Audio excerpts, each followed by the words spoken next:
Hi, welcome to the Playing with Fire podcast. I'm your host, Brian Spitolsky. I'm an ex-firefighter, current fire investigator, and today we are going to be talking to Ann Belden and Paul Gullixson, who are the authors of Inflamed. Here is the book. I'm currently reading it. I'm about 3/4 of the way through it. It's a very interesting book regarding the Tubbs fire, which took place on October 8th, 2017. And those of you that don't know the Tubbs fire, we can do a little intro at the bottom of this and give you a little bit of historical value to it. But the Tubbs fire was one of the more significant fires that took place, and it wiped out St. Helena, Santa Rosa, Napa. This was one of my first big fire investigations that I was involved in. Typical setting is you've got the north winds that are coming in, almost hurricane force winds. They're taking a fire and spreading it so fast that the fire department can't evacuate quick enough. But during that process, there is a very interesting backstory, which this book Inflamed starts to get into. And I will tell you guys right now at the start of this, I am so impressed with the detail you've got on almost every character.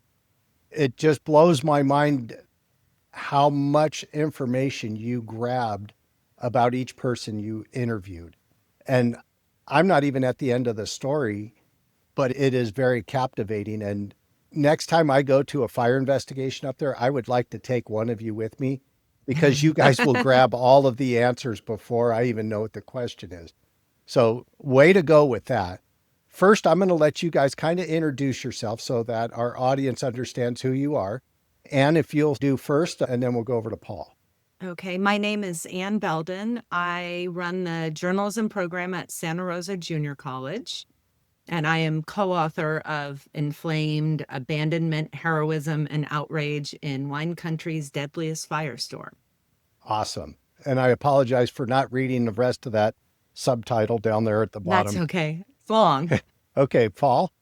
Yeah, and I'm Paul Gullixson, and I spent 30 plus years of my career in journalism, writing for various sized newspapers. In fact, Ann and I met long ago, working for the same newspaper group down in the South Bay in the Bay Area, and we both relocated to Sonoma County and reconnected that way. And at the time of the Tubbs fire, I was editorial director of the Press Democrat newspaper of record here in Sonoma County. But currently, I am a communications manager for the county of Sonoma. Awesome. Okay, so if you guys could put together a quick sell of this book, throw me something that grabs people, brings them into it, and doesn't give them the ending. This is the dramatic story of hundreds of senior citizens left in the path of a ferocious firestorm, and what the quest for accountability reveals about the increasing risk to our most vulnerable population.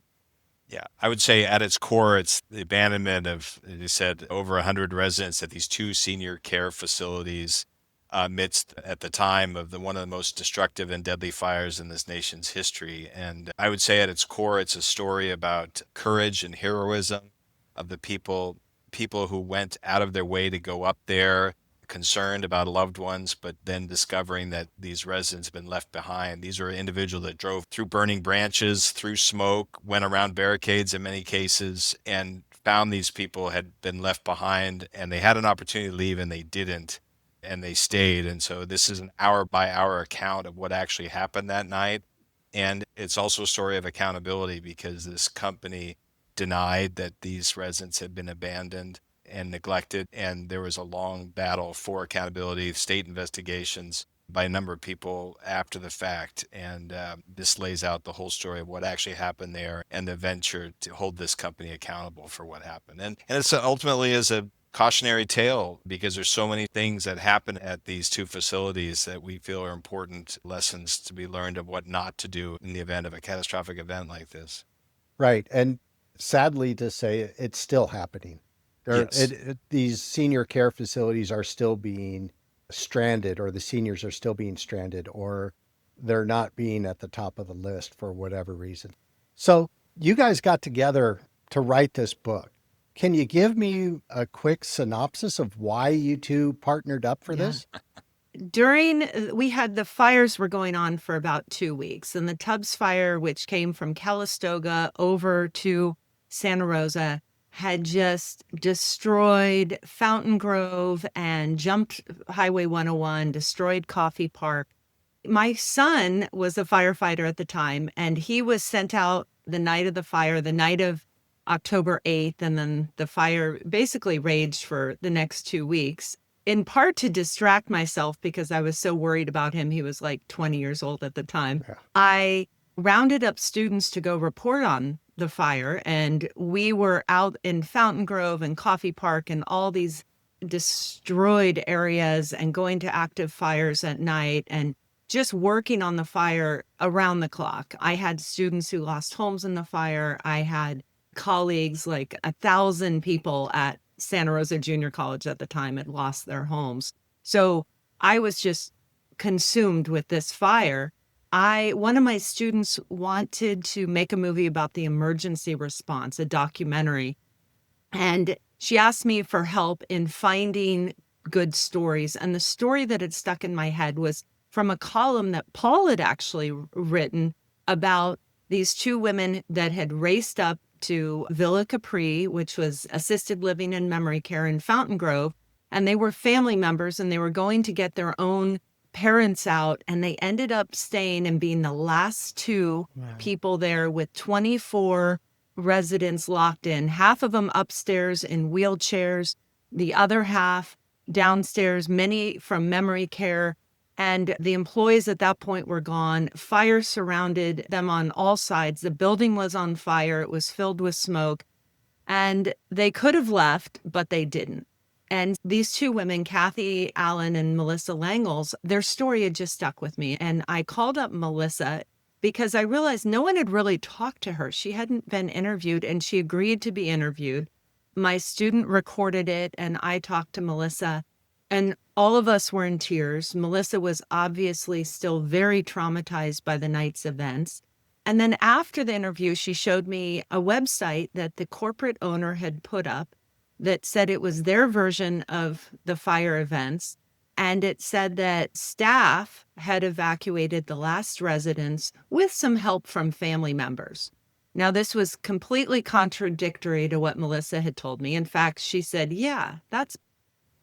And so I started looking into it a little bit more. I called Paul and roped him in for what we thought would be a couple of articles. And then we interviewed Kathy Allen and her husband, Mark, who had raced there to rescue Mark's mom. And we got a hold of these depositions from the first lawsuit against the corporate owners, Oakmont Senior Living and Oakmont Management Group, before they were sealed. And this was just thousands of pages, treasure trove of information where they had interviewed everyone from the caregivers and maintenance workers to the corporate owner. And I mean, this was a big interview. So we just had a gold mine of information. And one interview turned into 110, and Wow. and we started pursuing the story as it continued to unfold. It continued to unfold for a while. Right. And it wasn't just Villa Capri. It was also the sister facility, which was more independent living and assisted living at Verena. And when we discovered what happened there, it was like, oh my God, we have to tell these stories of these heroes. That's amazing. And me coming at this from the fire department side, we always do an after action kind of a critique of an incident like this. Are you saying that nobody from the fire department even spoke to the ladies up there? Brian, it's a good question. I do want to point out unprecedented nature of this fire. You talked about hurricane force winds. This fire started in Calistoga, just outside of Calistoga, which is the north end of Napa Valley. And if people know, there's a mountain range between Napa Valley and Sonoma County.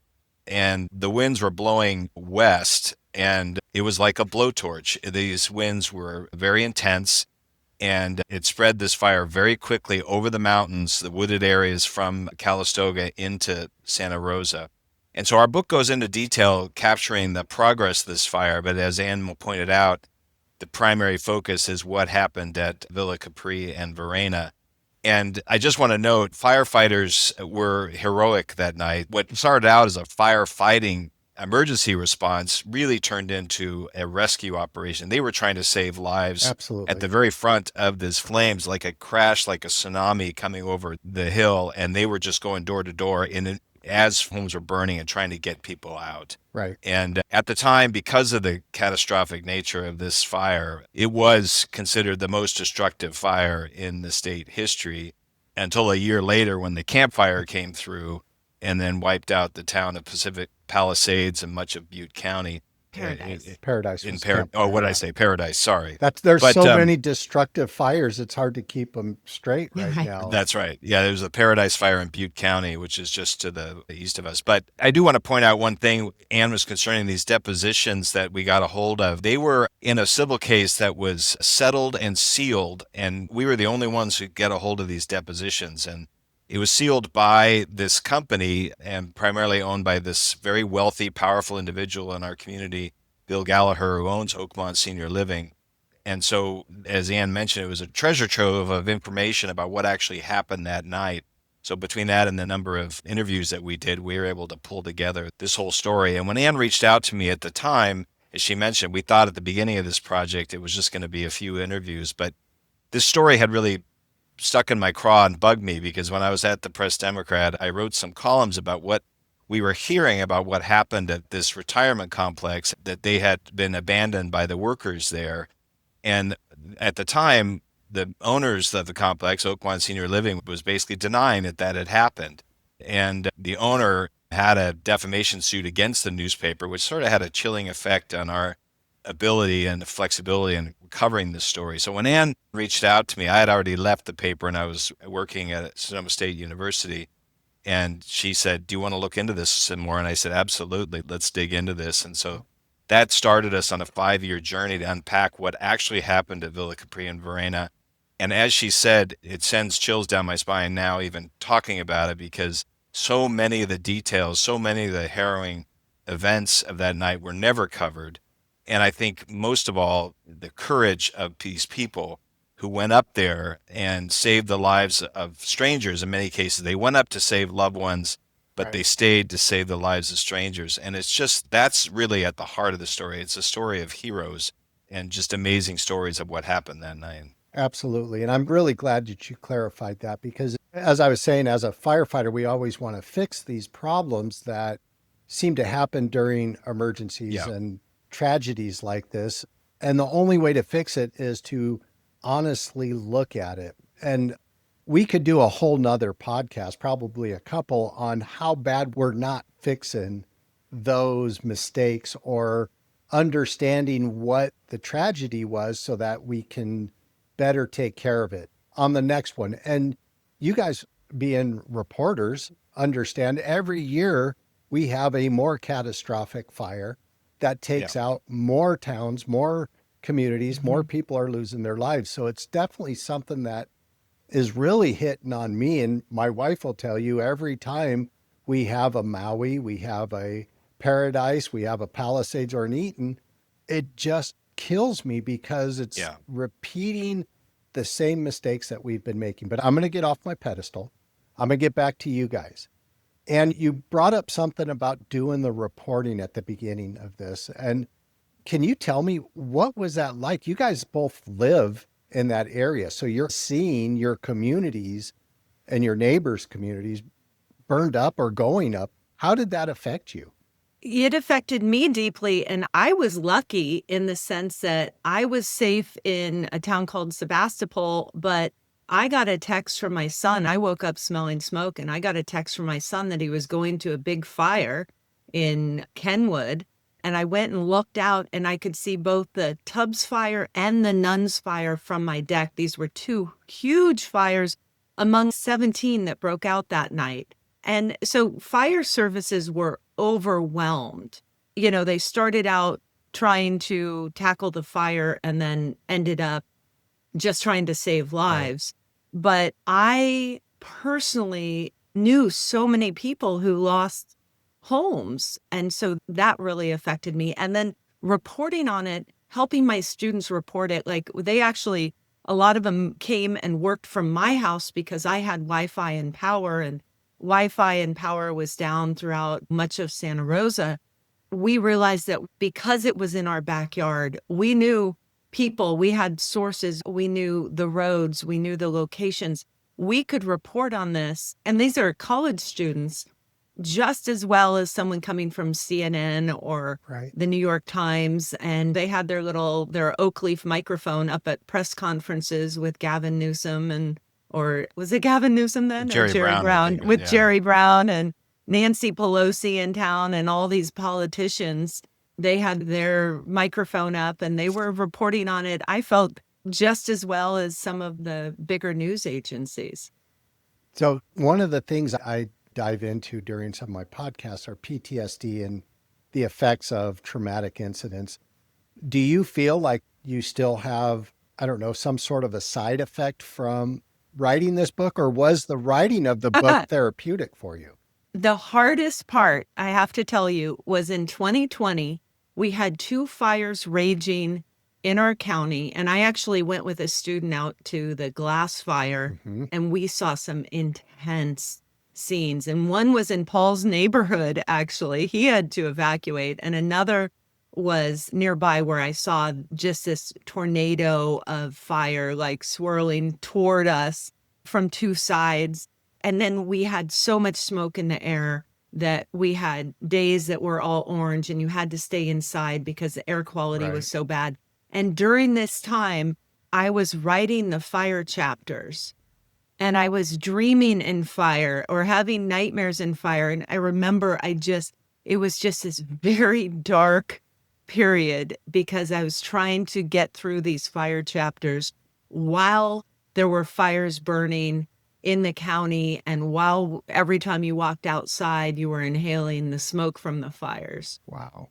I just want to say it's a great question, Brian, because you're absolutely right. For the staff that I worked with at the Press Democrat, for all of us, this was no longer a story that we went to cover. This was in our backyard. And we didn't have to look for fire victims. They were already in our contact lists in our homes. They were calling us. We knew them. Sometimes they were our neighbors. Sometimes our own staff members lost their homes in this fire. And so what started was weeks and months of reporting. There were so many stories, some good, some horrific, some heroic. And there was just so much. And I think there was an overwhelming sense of we couldn't do enough, that no matter how much we wrote on it, it wasn't sufficient. And we were comforted by some degree in 2018 when we actually were awarded the Pulitzer Prize for spot news coverage for the coverage of the fire. But I don't think there was anybody in that newsroom that wouldn't trade that prize for not having that fire. And I still think there was a real sense of PTSD among many of us. And so when Ann and I launched into this, we had some very difficult days, as she mentioned, when the other fires were burning, when the sky was orange.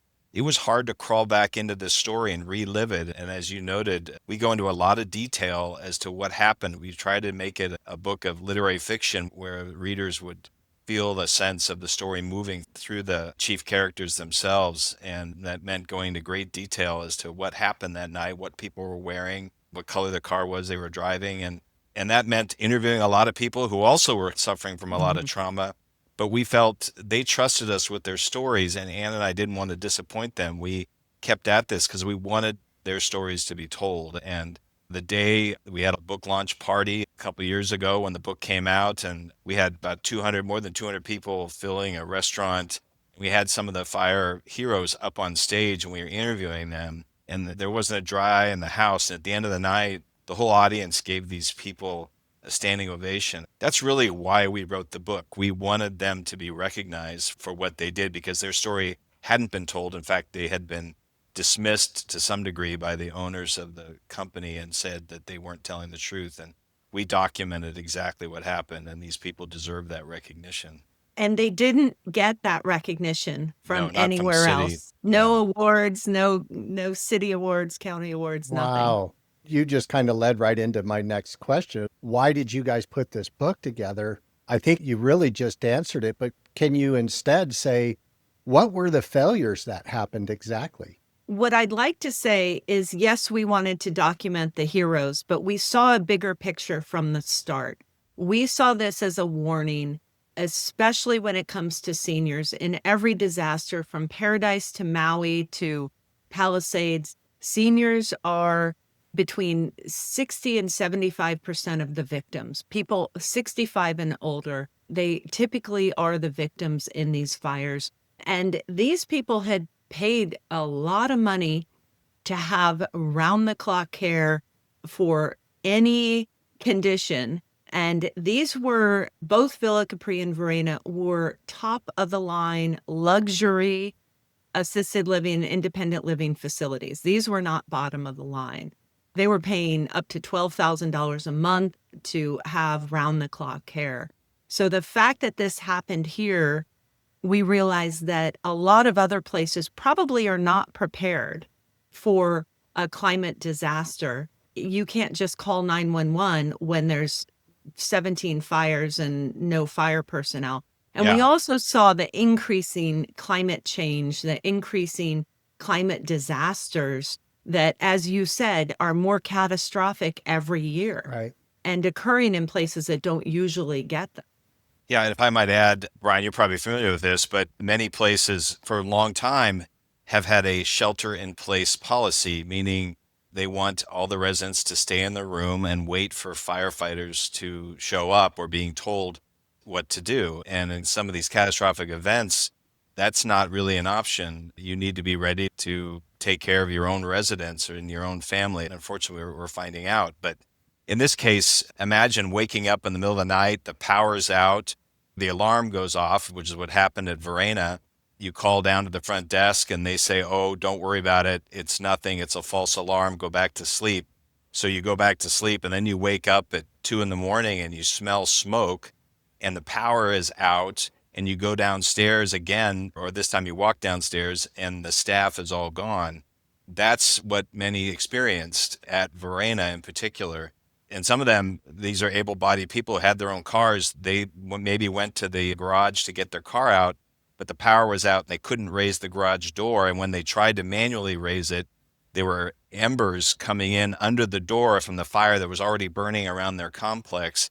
And they were afraid of starting the whole garage on fire. And so they close the garage door, they go back to the lobby, and they sit there and wait for help, which is exactly what happened. But you talked about the failures. They had these big shuttle buses that they used to take residents to museums and concerts. Nobody knew where the keys were to these shuttle buses. They could have used those to get people off the hill. They didn't know where the flashlights were. They said they had an evacuation plan, but it was in some binder in a locked office at the assisted living place. And first and foremost, in the case of the independent living facility, Verena, the executive director said he did come up there when the power went off and was sending everybody back to their rooms. And then at one point he left in a carload, took some of the residents down saying he'd be back. He never came back, never left anybody in charge.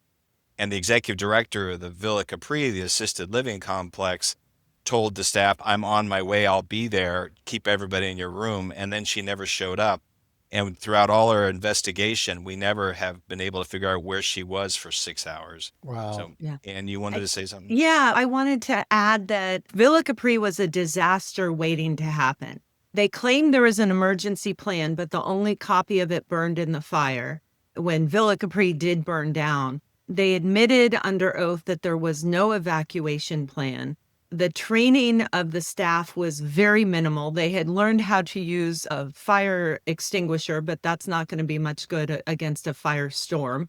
And the caregivers who we interviewed, and I hold we hold no blame for them. They were blamed and shamed and thrown under the rug, but they did their best under impossible circumstances with no training, very few flashlights. They used their cell phones as flashlights, and those quickly died. They all left with residents, but they were not able to get back. They did not know where the keys were to the vans. They'd never been told. There were so many things that went wrong. It's a blueprint for what not to do.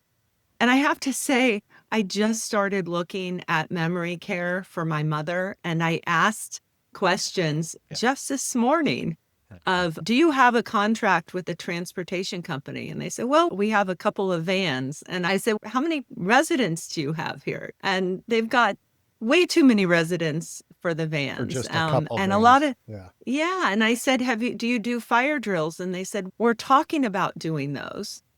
And what it told me is if something happened right now, they would not be prepared. Right.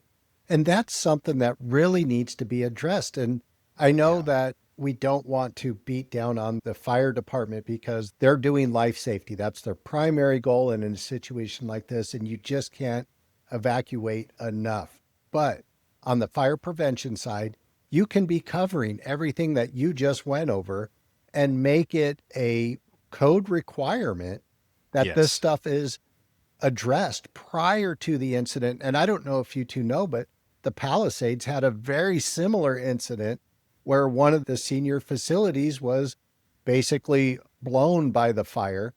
But the Palisades was just a little bit different than you guys, that there's really only one choke point, maybe two, in and out of the Palisades. Everything goes down to the Pacific Coast Highway. So people couldn't get out of there because the fire already blew over. But that comes back to what you were saying is don't build these facilities in places where you can't evacuate them, or provide them with enough fire protection that, they're built out of concrete and the outside fire isn't going to harm it. Something like that. Yeah, or there's a plan in place to Right. make sure that if you are going to build these places in wildfire risk areas, that you have a plan to make sure that they're the first ones out, not the last ones out. Right. And as we noted in our book, there's a study by KQED, the local PBS channel here in the Bay Area, that's found that more than a third of all retirement communities in California are in high fire risk areas. And that's understandable. I mean, they're often on ridge tops and wooded areas. They're beautiful places. Right. And I understand people want to live in these places. But we also have to understand that given the nature of our changing nature of our climate, that they are at increased risk, and that asking people just to shelter in place and wait for help is no longer the recipe for responding to these kinds of things. As we said, 15 of the 20 most destructive fires in California history have just since 2017. Right. And that's not changing. And it doesn't even have to be fires. If we look at this on a national level, how many seniors facilities were abandoned during Katrina, or even during Absolutely. the events in Florida where the floods came in? There was nobody there to evacuate these poor old ladies and men in wheelchairs, and they're floating in water. We've got to address this somehow. But right now, we're like, I say this kind of jokingly, the dumb humans that we're not learning from our mistakes. Right. Hi, everyone. I'm Shireen Anderson. I am one of the executive producers of Playing with Fire podcast. Thank you so much for listening and supporting us as we start this amazing journey of bringing you important and fascinating stories about the world of fire. This episode in particular is very dear to me because it actually affected people that I know, the Eurotas family. And we're excited that we're able to bring you 2 more episodes following this one. So stay tuned, because our next episode is going to be a continuation of our conversation with Ann Belden and Paul Gullixson, the authors of Inflamed. If you're loving this show, please subscribe, please rate, please tell your friends, please support us, because we are so excited to bring this show to you. And we would love to know your feedback, hear your suggestions, and of course, have your support. So thank you so much for listening, and we'll see you on the next episode.